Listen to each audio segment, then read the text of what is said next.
tidak memikirkan, membahaskan soal bagaimana untuk menyelamatkan rakyat, khususnya orang Melayu. Tidak disentuh langsung harga barang naik, doktor. Tidak disentuh langsung. Pendidikan bahasa Melayu tidak disentuh. Tidak disentuh langsung. Yang disentuh ialah kita pertahankan UMNO daripada mereka merampas Putrajaya. Ini apa ni? Kalau rakyat hendak memilih kita, dia nak buat apa? Kuasa keramat, kuasa rakyat. Tak siapa boleh nafikan. Walaupun penguasa menutup mata, walaupun kehakiman tidak menjatuhkan hukum dan menidakkan keadilan ditegakkan dalam negara ni, rakyat akan menentukan siapa sebenarnya hakim yang akan didaulatkan. Itu penting. Tetapi dalam soal perbahasan, kita tengok nanti lambung-lambung, semalam lambung-lambung pening saya tengok daripada perbahasan yang saya lihat daripada sepetal lalu. Saya melihat bahawa budaya ini sudah tidak terima pakai. Orang yang meluat duduk puji-puji orang tak tahu arah ni. Saya berani jelas mengatakan bahawa dalam bajet, contohnya bajet apa untuk rakyat ni? Satu benda yang boleh cuba rakyat ni, dengan perkhidmatan naik 1%, 6%, dengan kedudukan pendidikan tidak langsung disentuh sebagai satu penyelesaian masalah, dengan harga barang tidak diberikan penipuan. Kita tak tengoklah harga minyak turun ke apa ke, tak juga. Jadi saya tak tahu agenda utama dalam perhimpunan UMNO itu tidak pernah mencerminkan apa itu tangisan rakyat. Itu sebab alasan yang kuat mengatakan bahawa Bersurat Agung UMNO pada waktu ini tidak relevan lagi, hanya retorik saja. Dan kita lihat YB Dr. Zul, ya, UMNO tidak boleh lari dari mengecam, mengutuk parti-parti komponen dalam Pakatan Rakyat, umpamanya dengan mengkritik bahawa Menteri Besar Kelantan Datuk Nik Aziz berkawan dengan syaitan, sehingga ke tahap begitu bahasanya, dan juga terus menerus mengecam DAP sebagai parti perkauman. Adakah selama mana UMNO sebagai sebuah parti yang boleh meneruskan agenda-agenda ataupun tema-tema rasis ini? Itu kalau kita perhatikan dalam pimpinan politik, kalaulah sebuah parti politik itu sudah dalam keadaan gawat, ya, dia akan mengalihkan, ya, pandangan umum, khususnya ahli, ya. Sebabnya kalau tidak, maka tumpuan ahli dan pandangan umum akan menjurus kepada kelemahan-kelemahan dan keretakan-keretakan mereka itu. Lalu ialah satu perkara yang biasa dilakukan oleh pemimpin supaya meletakkan satu sasaran, satu bogi, satu target, maka penumpuannya adalah ke arah musuh politiknya itu dan tidak melihat ke dalam. Tetapi meskipun sedemikian, ya, dalam politik baru, saya sebutkan sekali lagi tentang politik baru ini. Politik baru ini adalah politik berpengetahuan namanya. Politik bukan hanya kawan dan lawan orang umum, orang awam ataupun orang yang dikatakan sebagai the middle voters itu saja dapat melihat. Bahkan ahli-ahli UMNO sendiri pun sudah mula gusar. Dan mereka sendiri, kalau saya baca blog-blog itu, bukan hanya Khairi saja, tapi yang lain-lain tu yang sekarang ini sudah semakin ramai kan yang punya pendidikan. Dan mereka sendiri sudah semakin runsing dan sudah makin gusar. Kalau inilah jalan akhirnya pimpinan mereka mau mengheret mereka down that dark alley, dari bahasanya terjerumus ke situ, ke lembah yang semakin parah, mereka semua terjun di situ. Jadi oleh kerana itu mereka terpaksa mencari sasaran-sasaran itu. Itulah dikatakan bogi itu yang menakut-nakutkan rakyat itu. Oleh kerana itu saya lihat mereka akan terus bersikap sedemikian, ya. Dan yang paling sekarang ini yang paling suka mereka sebutkan begini, dan mereka double speak, mereka punya lidah yang bercabang. Pada orang Melayu mereka katakan, ya, kalau Pakatan memerintah, maka Cina akan mendominasi. Dan kalau mereka bercakap pula dengan kawan-kawan dalam Barisan Nasional kepada MCA, contohnya baru-baru ini, Najib sendiri mengatakan kalau Pakatan memerintah pada orang Cina ini, maka PAS akan mendominasi dan PAS akan melaksanakan hurud, melaksanakan undang-undang Islam, melaksanakan negara Islam. Ini pada pendekatannya sudah merupakan satu yang cukup kuno, dalam bahasanya cukup Jurassik, Ya, cukup dinosaur sifat pendekatan ini divide and rule, the colonial punya pendekatan penjajah satu masa dahulu. Najib perlu lebih canggih lah.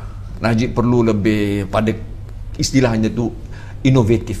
Dia sendiri menyebutkan istilah itu. Kali bajet tahun sudah menyebutkan 24 kali. Tahun ini tak sekali pun saya kira. Mana perginya inovasinya. Jadi saya tengok ada beberapa peribadi, contohnya ya seperti peribadi seperti Yang Amat Mulia Tengku Razali, itu ketua pergerakan pemuda itu sendiri Khairi Jamaluddin. Najib sendiri pun terkadang kali lintasan pencerahannya itu dapat membawa menggunakan saya minta maaf kalau saya menggunakan istilah ini, menciplak yang memplagiat istilah-istilah kami seperti inklusif, keterangkuman, seperti jangan terlalu menggunakan istilah Arab seperti wasatiyah.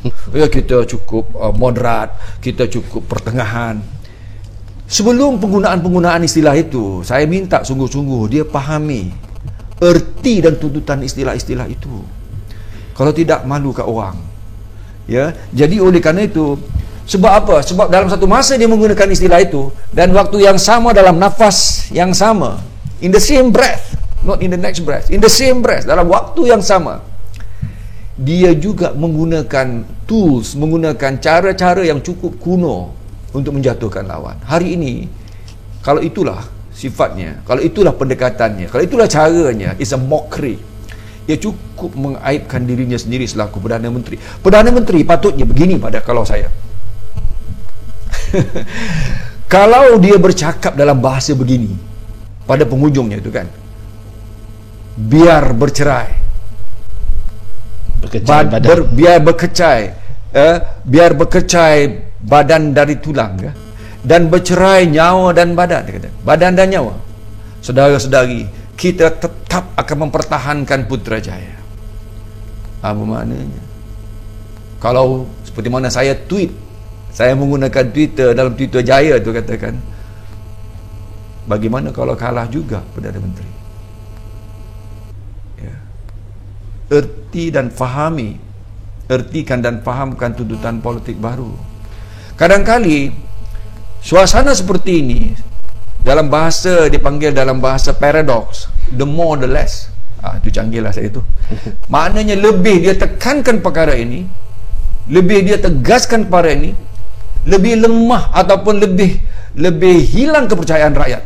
Maksudnya apa? At all cost ni, dalam apa jua cara ini, ya? Maksudnya dia akan mempertahankan. Kalau dah kalah seperti Perak, dia akan menggunakan cara yang di luar garis demokrasi. Apakah itu? Jadi sekarang dalam politik baru, rakyat celik. Patutnya dia kena reverse psikologi. Dia kata kita kena menerima dalam suasana dalam politik baru ini, kita kena terima bahawa kita perlu kepada perubahan. Andainya kita berubah bersama, maka rakyat akan bersama kita. Andainya kita kalah, biarkan kita kalah, walaupun biar kita sanggup kalah, kalaulah kekalahan itu membawa kemenangan kemudian. Sebab kita perlu menghormati, dan selama kita menghormati rakyat, selama kita bersama rakyat, selama kita mendukungi aspirasi dan pengharapan rakyat, mengurus expectation mereka, saya yakin kita akan dapat memulai dan memunggarkan kembali parti kita. Hidup Melayu, patutnya begitu. Tapi UMNO satu parti yang arrogant ya. Dia terlalu betul, saya nak sebutkan ini. Dia terlalu angkuh. Kerana inilah, keangkuhan inilah yang terus meranap dan menjahanamkan mereka. Kerana mereka tidak tahu bahasa yang selain daripada bahasa itu. Bahasa yang dikatakan sebagai bahasa kuku besi. Bahasa yang tidak tahu menyantuni politik baru. Bahasa yang tidak tahu untuk memahami perubahan aspirasi rakyat. Rakyat sudah tidak boleh digula-gulakan maupun ditakut-takutkan. Sudah, itu tools lama. Saya sebutkan tadi, ini tools lama, pendekatan lama yang dia tahu perlu pemulihan dan perlu peralihan, perlu anjakan. Tapi 2 tahun lebih dalam penggal 12 parlimen ini, saya tengok UMNO, minta maaf lah, keinsafannya betul-betul ketika kalah dulu je. Kalah hilang makna ini, hilang 5 negeri dan kehilangan 2/3 majoriti. Itulah beberapa detik mereka dalam keinsafan. Lepas pada itu kembali angkuh, ya. Angkuh seperti ini, bahasa-bahasa angkuh sebenarnya.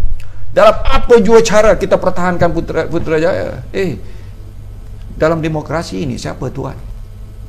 Tuannya adalah sebenar-benarnya, pemilik sebenar itu rakyat.